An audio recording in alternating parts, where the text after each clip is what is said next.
Okay, so my other video got cut off because battery's running low, and I'm definitely running out of time. It's almost 11. I gotta get out of here by 1. So I'll just say this briefly, back to the massage thing. Obviously, I know that there are people that put out ads and they're looking for a masseuse, and they're really looking for sex. So I tell people up front, there's no sex involved, there's no bullshit, there's no drama, and, I really am going to look into getting certification for this because it makes some good money. I know when I've gone to spas and I paid for a massage, I paid I got it as a promo when I joined this gym, but the retail value of the massage was like $78 an hour. And it wasn't any foolishness or monkey business going on. And that was like 3 years ago. And that kind of gave me the idea, I can do this. See, I'm one of those people, I see something done and be like, oh shit, I can do that. But I'm not foolish in terms of just thinking I can jump into something without knowing the proper ways and things like that to do it. So I'm telling you, you motherfuckers on Craigslist, you got some weird people out here. I've had people seeing ads, they want pictures of my feet. What the fuck is wrong with y'all? I know people have foot fetishes and stuff like that, but man, you can't pay me enough money to get me to come over there and let you smell my feet. Are you crazy? People do it.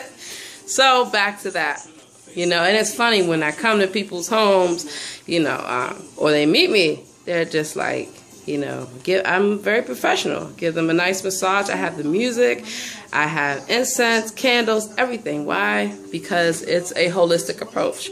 Massage in and of itself is very therapeutic when it's done the correct way.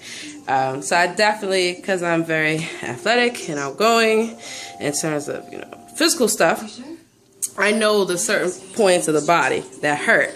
Like, for example, I do a lot of typing, carpal tunnel. So when I have clients, I work with their hands. I ask them about what they do. I had one guy, he had sports injuries, he had a knee brace, and thank God they've all been respectful. One guy asked me for a hand job, and I looked at him, and he was like, I'm sorry. I was like, no worries, just give me my money. I'm just not doing that. Look, on one hand, I thought about it, and on the other hand, I was like, nah. Do I really want some strange guy sperm in my hand shooting it everywhere? Nah, not really. So I'm not doing that. And you have some people, of course, that email me, and they've seen what I've said, they've spoken to me, and they say like, oh, well, I'm like, oh, well, look, it's clear that this is what I tell them, I say, it's clear that you have to pay for pussy, and it's very unfortunate, but I'm not a provider of pussy. You think I don't say these things to people? I do, with a straight face. I don't, I'm laughing now, but I don't be laughing when I be saying these things. And it's like, one guy was just like, oh, but you're so pretty, da da da da. Yes, I know this. And you're so nice. See, people think because I'm nice that they can get over on me or try to convince me to do things. I'm like, look, I'm not one of these low self-esteem chicks that's going to give you a blowjob because I need $50. First of all, do I look like sucking somebody's dick for $50? What? Let me tell you something. I wouldn't even let you kiss my toes for $50. Fuck no. It's, but it's just funny because people will try to play on your desperation. Obviously, I ain't trying to sit up here and be giving people massages. I'm going to say it like this. For hours work to get $50 is not bad. And the people that I've worked with have been very down to earth, relaxed, chilled, all that, But I'm very conscious of what could go wrong, what could happen, and stuff like that. And then not only that, but, got some weird motherfuckers out here. Basically, I'm going to look into what type of, I'm actually going to research spas and see what their requirements are to be hired. Because I'd be perfect, to have my own little room, my own little studio. I'd have some nice music going on, the whole Zen atmosphere, chamomile, lavender, lotions and incense, and, really work with people. And my hands are healing hands. They are. Like, I think about when I'm massaging someone, taking that pain out of them and getting them to relax. And so my touch is not sensual. It's not designed to be that. It's definitely not like you ever go on a massage, they just beat and pound on your back. It's not that. It's very calming, very relaxing. And so I kind of enjoy that, the service aspect. I told you I researched about the geisha houses, and even if you watch that movie, I think it's Memoirs of a Geisha, you know, they teach you how they train women. And some of it I agree with, some of it I don't, you know, because the whole thing is to cater to men. So I get that, you know, but I don't think that you have to compromise yourself, you know, or sell yourself short to be able to provide that kind of service. So I tell people, look, if you like a normal, relaxing massage to rejuvenate your spirits, then I'm the one. You looking? Get your little dick sucked? Hey, Craigslist got lots of prostitutes. Holla at them, okay? Not me. So I'm just sharing that because there's been times that I thought about, you know, could I really have sex for money, you know? And I guess for me, one, I'm a personal person, you know.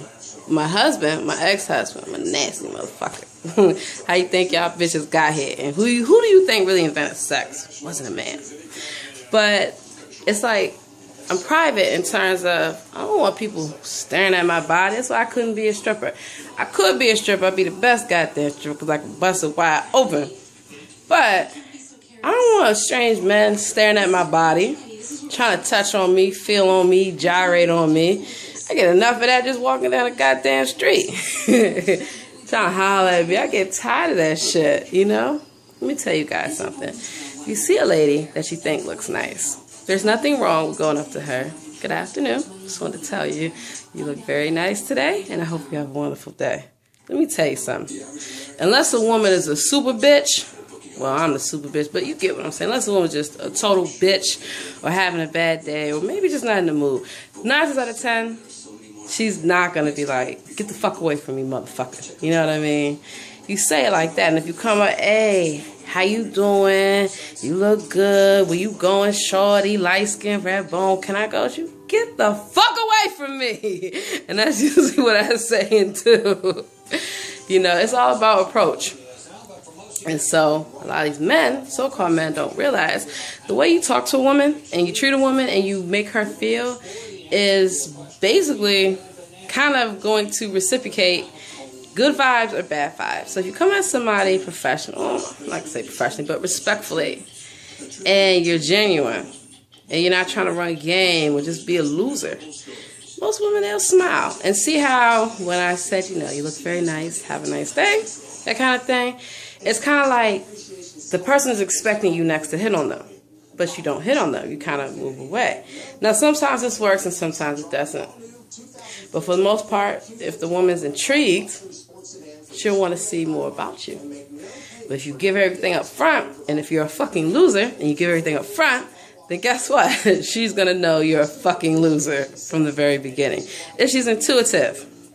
So just keep that in mind, people, with ever and all that you do. And then, you know, I want to talk to people real quick before I go smoke. So, you know, I'm tired. About having sex for money and stripping. Okay? Now, growing up, you know, in high school and college, I actually knew some girlfriends, so-called girlfriends of mine, who did these kind of things. And, you know, I wasn't a holy roller. Like, okay, in my mind, I'd be like, this is nasty. But then I got to think about, and I started looking at their lives. And why are they doing this? You know, and what makes them, what makes them think that they gotta get on their knees for somebody to get some money to survive?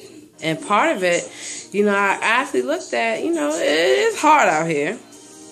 And these, you know, for the most part, weren't like shady, shiesty motherfuckers. You know, you got some bitches out here that are just gutter ball, low ball, just nasty, hood rat, trailer park, just nasty. Will suck and fuck whoever just cuz, right? Or they think it's cute, or they think it's smart, and it's not. And then you have some people who, you know, they're trying to make it. Or, you know, not that this is an excuse, but a lot of times people who have been victims of sexual assaults, molestation, things like that, they tend to act out in ways that mimic the power and the not having power, you know, aspects of it. Because you have to understand, when someone's been raped or they've been through a sexual abuse or, you know, things like that, there's an element to that to which the person who did those horrible things to them wants to make them feel like a victim, wants to have control, takes pleasure in, you know, ruining someone's life. And, you know, I think I talked about this as a child. I was molested, and I've had a lot of people growing up, you know, tried to rape me, and it just wasn't happening. Why? Because when something happens to you once, for me, it's like you go into fight or flight. And most of the times I'm going to fight, then I'm going to flight. You know, I'm going to flight, and then I'm going to come back and fight. Why? Because, you know, you get angry. Like, how dare this person think they can do something to me? You know, one time I was in a parking lot, and this guy tried to follow me. And I just turned around. I was like, motherfucker. You know, and it gets you on edge. And it just, people will do things to you to make you feel like you're not worth anything. And you are. You know, trust me. There's people that have been through way worse than, you know, what I went through as a child. And I don't really talk about it a lot, you know, but I'm talking about it now because it helps me kind of have perspective as to why sometimes people do certain things. And again, I'm not giving that as an excuse for why everybody decides to do some things, but for someone to make a decision to sell their body for money, you know, something else is going on. It's not always just, oh, that person's a hoe, they nasty, they dirty. You know, some parents actually force their kids into prostitution and into sex and things like that. And you motherfuckers that read up on the Illuminati, you know all about that shit. So I pray every day that everybody's kids, not just mine, but your kids too, remain safe. And to be a child, and, you know, to be free and to not be touched or, you know, abused or, you know, promoting things. You know, you look at our society and what they promote. It's horrible. A woman doesn't have to be gyrating in a G-string unless she wants to. And if she does, you know, I feel like on one hand, women, we have the right to express ourselves, just like men. And it's a way and, you know, a place that you do things. Would you go to a children's birthday party and do that? No. If you're at an adult party, and I don't mean adult as an adult entertainment, but just at a regular party, you want to be sexy, stretch your stuff, people should still respect you, you know. And it's kind of hard because people will say, oh, you're dancing on a pole. But that doesn't mean that that woman is saying that you can have sex with her. You know, she's dancing. However way that you may agree with it or not, that doesn't give somebody a right to harass her or, you know, things like that. And people say, oh, well, you shouldn't be in that situation. Okay, you could say that, but then you could also say, you know, the person who's being harassive to the women in the strip club, they shouldn't be in that situation. You know, the men walking around there, you know, if it's a strip club and it says dancing and no touching and stuff like that, then that's what it means. It means you come in that establishment, maybe I should be a bouncer. You need to understand that, you know. And then also, for the ladies, I just feel like there's better things that you could be doing to make money. And the art of seduction is timeless. I should know. And you don't have to take off your clothes to seduce somebody. I can seduce a motherfucker just how the way I talk to them, just how the way I act around them, without even wearing nothing sexy or taking off my clothes. Why? It's about mental. You know how to connect with people. See what motivates people, what drives people, their personality. Connect with anyone. So I just want to say to you lovely ladies that are out here stripping and selling your body for money, stop. Stop today. Okay? Believe me, there are other ways you can make money and be respected. And, you know, even if you do these things, I still love you. Jesus still loves you. I just don't like what you do. And I wish you would change. And for you nasty ass men who walk around, you know, thinking women are objects, stop that shit. We are not objects, you know. And you shouldn't have to be paying for sex. Let me tell you, you should have enough personality, enough swag to be able to entice a woman. Like, I'm going to tell y'all about me and Jehovah. Well, I ain't going to tell y'all a lot about me and Jehovah, but he's the only man I ever been with. So it's the only thing I could base my experience. Even though, you know, y'all know what he's done. changed bodies, faces, everything, so I won't know it's him. But we'll talk about that later. For him, when he's being who I need him to be, I do anything for him. He doesn't have to ask me, you know. But when he doesn't take care of his kids, leaves me out here to struggle, lets you demons get away with every goddamn thing, can't even get a kiss out of me, motherfucker. And I think that's how a lot of relationships are. When a person is being appreciated and, you know, respected, then it's easier to reciprocate those feelings back to the person. Now, how did I get from massages to stripping to prostituting to relationships? A lot of it is all connected, you know? Some people say, oh, you know, if the woman was doing what she's supposed to do, the man wouldn't be at the strip club or looking for prostitutes. That's not always true. Come on now. You know, I got 7 so-called brothers. They're not my family no more. But I've seen the shit they do. And I've seen them with good women. And I've seen them with ho-hos. And the good women, like myself, a lot of times we get the raw end of the stick. We're the ones who we work hard. We take care of the home. We take care of the kids. We take care of man. We keep ourselves up only to be what? Cast away or set aside, or, you know, thinking that, you know, everything is nice. And this goes for all, you know, all relationships.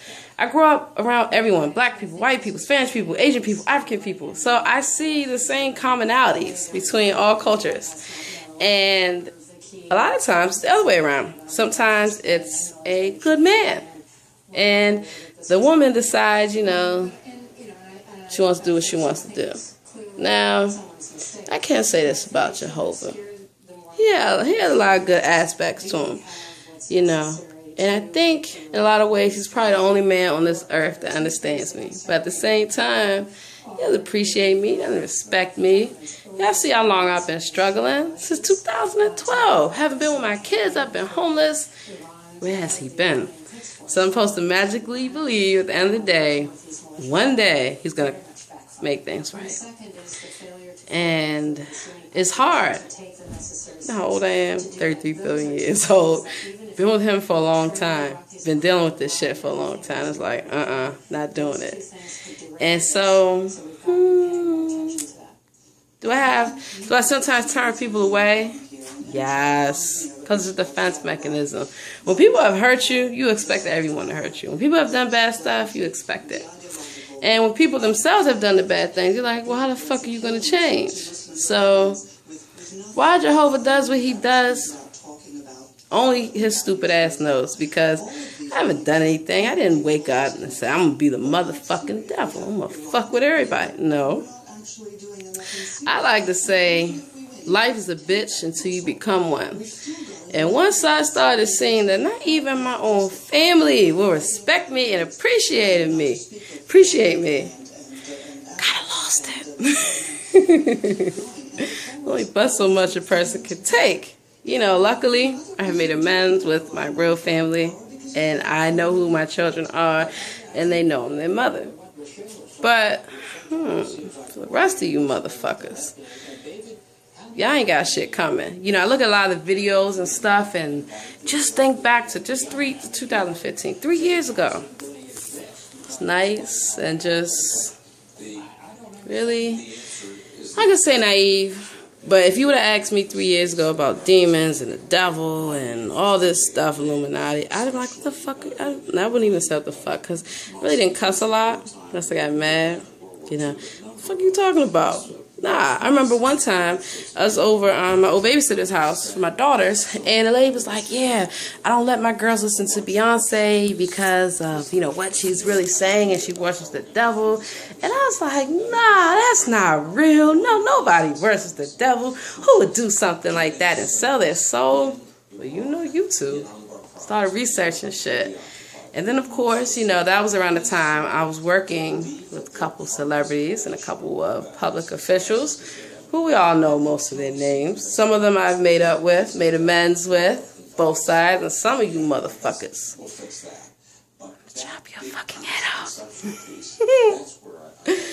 And long story short, once I became the person in Baltimore with black helicopters over my head and being followed down the street by the police, being harassed, being locked up, going through psych wards, going through everything pretty much that they put y'all through. I began to understand and see that not everything is what it seems. And so the past 3 years has been a learning process. Seeing that most of the times things are never what they appear to be. And, you know, I was looking in my face the other day. I said, God damn, I look like the devil. And it's funny because I never knew what the devil looked like. I remember one time I had got these little crowns. Where are they from? From Burger King. And I put the crown on my head and I had this blue dress on. Right? And you know I'm always being silly taking pictures and stuff. But I almost dropped my camera because I was like, I look just like Jesus. Now how would I know what Jesus looked like unless I'm her? I don't know. You motherfuckers still don't want to believe the devil and Jesus is one and the same. You can call me Holy Mary. Why? Because I have a good side and I have a bad side. It's best you don't get on my bad side.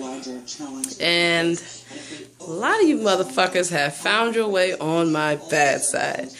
And that has made me, I mean, you people have never really seen me go off. You could ask St. Elizabeth. I think I did some damage there. I did damage in all the motherfucking psych wards. You know, because one thing, you ain't gonna be putting your goddamn hands on me. Sticking me with needles, you're getting your ass kicked for that.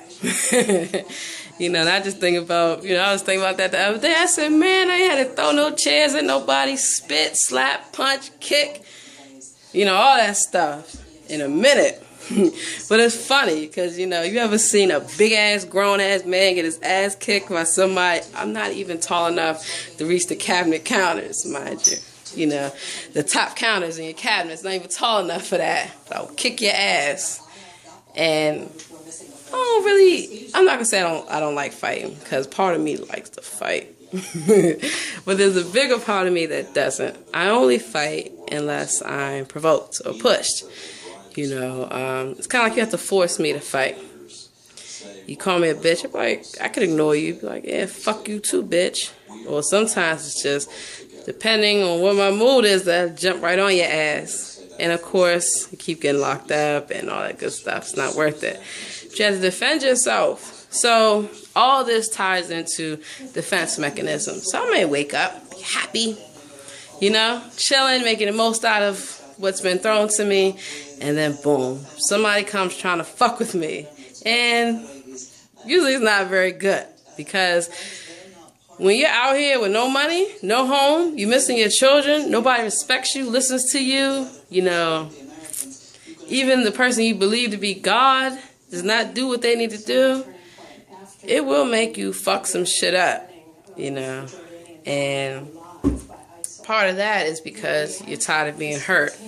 You're tired of just foolishness. You know, I seen this man yesterday standing in the snow, CVS. Walked up to him, gave him $1. I said, you know what, I'm just like you. He looked at me. I said, yeah, I'm just like you. I'm homeless too. And I said, and it shouldn't have to be this way. You know, I said, here, you know, I can't give you more than this $1, but make sure you get into a shelter. It's cold outside. You don't need to be out here. And stuff like that really hurts my heart, because not just because I'm going through it, because I don't like seeing people being hurt or in pain. And I look at what happened in that person's life. What happened in this person's life that they're now sleeping in the snow? Just like, you know, with young guys and girls, what has happened in their life that's making them, you know, be promiscuous or just totally abuse themselves with drugs, you know, this Scooby stuff that will kill you. Don't do that shit. I tried that shit one time. I threw up. I was like, man, nah, I don't know why people do this shit. It's crazy. But look at society. They put synthetic drugs in our communities, especially low-income communities. And this is in Baltimore, this is in D.C., it's in Virginia. They got this stuff called VA Loud Pack. Why? Because they know people need a release. People need to escape reality. And they figure, hey, sell them this cheap synthetic shit, it'll kill them. Then our agenda is done. Because why? Society has been dumbed down for a number of years, and it continues to be. And until you wake up, open your third eye, and look, and look beyond what people are telling you and what you see, you're not going to recognize that. So when I see a young lady who, you know, is promoting her services as a prostitute, it does break my heart. Why? Because one, I feel like what is going on that she has to be, or he, because guys are prostitutes too. So I guess this applies to both of you, men and women, you know, that they would decide, hey, you know, I'm going to have sex for money, or I'm going to disrespect or degrade who I am for this. And a lot of times it could be desperation, it could be their background, it could be what was promoted to them, what was pushed upon them. Some people are actually forced. And I know you guys know this in the prostitution and things like that. Not drug trafficking, but human trafficking. DC, DuPont Circle, Adams Morgan, there's some hot spots for that shit. Lots of row houses with underage girls, or even if they're overage, still runaway girls. You know, I used to run away a lot as a teenager. I was in foster homes, they were abusive, or it didn't work out, or I didn't want to be there. Long story short, I ran away a lot. Even ran away from a little juvenile place once. That shit was fun. Oh, one time I ran away from a psych ward when I was a teen. I gotta tell you about that real quick. It was Montgomery General Hospital. I actually got sent to the rehab part. I don't know why they would send me to rehab for smoking weed, but you know, whatever. Long story short, I left with this girl, some white girl. I think her name was Helder or something. And we went, she took me down to Benning Road, which, you know, at that time I had never been in Northeast Benning Road and stuff. And I was like, look, I don't do heroin. I smoke weed. Help me get a bag of weed, you get your heroin. Man, watching her shoot that shit up, I was like, why would she do something like that, you know? And it's just like, I know it may seem like I'm being high and mighty, but we already had this conversation about marijuana. We're not going to have it again. It's natural, people. It's not synthetic. It's not made in the lab. You don't have to put crazy chemicals in it to get high. You ever heard someone overdosing on marijuana? But you got to use it responsibly. Now, back to this girl. And so we wound up, you know, she's getting high, I'm getting high. She's like, oh, you want to try this? I'm like, fuck no. But a person not with a weaker mindset always, but I guess that would be more vulnerable, might have said yes. I've always been strong-willed and stubborn, and a lot of times that's probably saved my life and saved me from making bad choices, which is why I understand why sometimes people don't make the best choice. And long story short, we got back there, and then they put us on the psychiatric side, and I was like, motherfuckers are crazy walking around talking to each other. I had to get the fuck out of there. It just makes me just think about stuff. And then, so I think about that young lady, like, you know, what got to her to make her want to shoot shit up in her veins? Like, you could see the abscess marks on her, and she was going through withdrawal, shaking and shit. That shit